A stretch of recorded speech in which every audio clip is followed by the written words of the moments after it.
আলফা শান্তি চুক্তি হল তেওঁলোকৰ কোনো কেডাৰ এতিয়া জেলত নাই। मानगोनां सार रन्जन दैमारी बिथां सारनि जे गनांगौनि थाखाय गोख्रोङै दाबि खालामदों आबसुनि आफादगिरि दिपेन बर' बिथां सारा।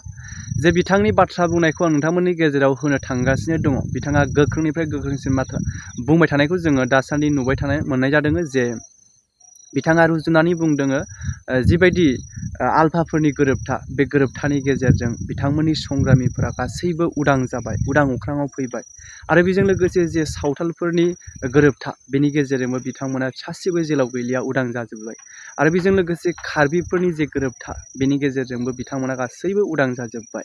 नाथाय जों बर'निया दासिमबो मानो 5 बोसोरानो जानोसै सुक्तियाहाय दासिमबो मानो सौख'वाखै गभर्नमेन्टआहाय, इन्डिया गभर्नमेन्टआ नैबे बाथ्रानि सायावहाय बिथाङा गोख्रोङै बाथ्रा बुंथिदों जे आयेन मथेयै बिथाङा जे गुबुनफोरनिखौ रुजुनानै बुंदों जे बिथांमोननिया गदोंब्ला जोंनिया मानो गवा, एखे समयसा नैबेबायदि बाथ्राखौ बुंथिनायखौ जोङो नुनो मोननाय जादों।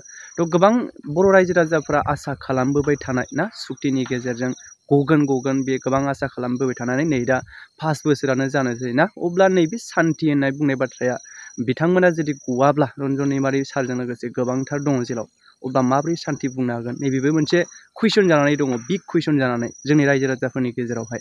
दा गोलावथार बाथ्रा बुङा मानगोनां रायजो राजाफोर, नोंथांमोना बिथांनि खुगानिफ्रायनो खोनासंनानै लालांदों मा बाथ्रा बुंदों आरो लोगोसे मोन्दांथिखौ कमेन्ट खालामनानै जाबाय।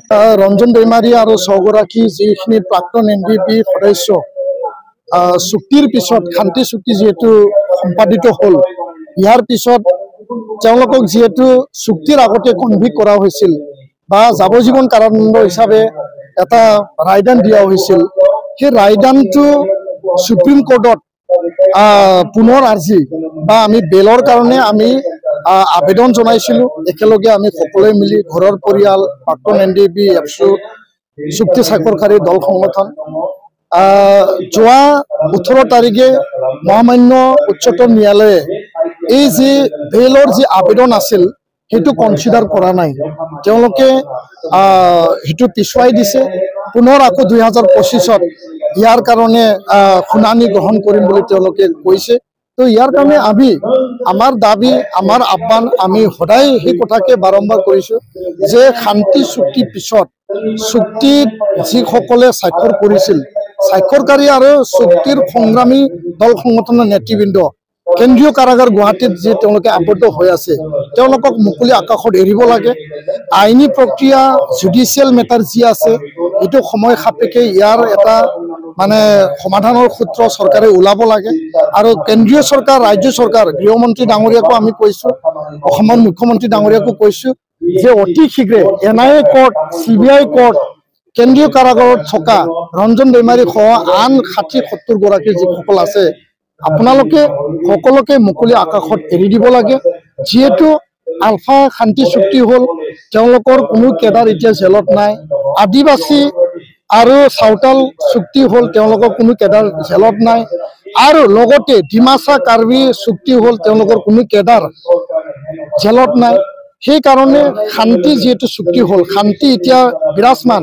আৰু ইয়াৰ কাৰণে মই আহ্বান জনাইছোঁ কেন্দ্ৰীয় আৰু ৰাজ্য চৰকাৰক যে তেওঁলোকক মুকলি আকাশত এৰি দিব লাগে। তেওঁলোকে ৰাষ্ট্ৰ আৰু দেশৰ কাৰণে বা ৰাজ্যৰ কাৰণে কোনো তেনেকুৱা বেআইনী কাৰ্যকলাপ তেওঁলোকে আৰু নকৰে, কাৰণ চুক্তিত সকলোৱে আবদ্ধ হৈছে। অস্ত্ৰ তেওঁলোকে অলৰেডি জমা দিলে, এনেকুৱা হিংসাৰ যি এটা পন্থা আছিল সেইটো তেওঁলোকে অলৰেডি এৰিলে। তো ইয়াৰ কাৰণে সেইটো চাই পেলাই চৰকাৰে চুক্তিৰ আধাৰত তেওঁলোকক এৰি দিয়াটো চৰকাৰৰ এটা দৃঢ় পদক্ষেপ বুলি মই ক'ব বিচাৰোঁ। তেওঁলোকে ল'ব লাগে, সেই দৃঢ় পদক্ষেপ ল'ব লাগে।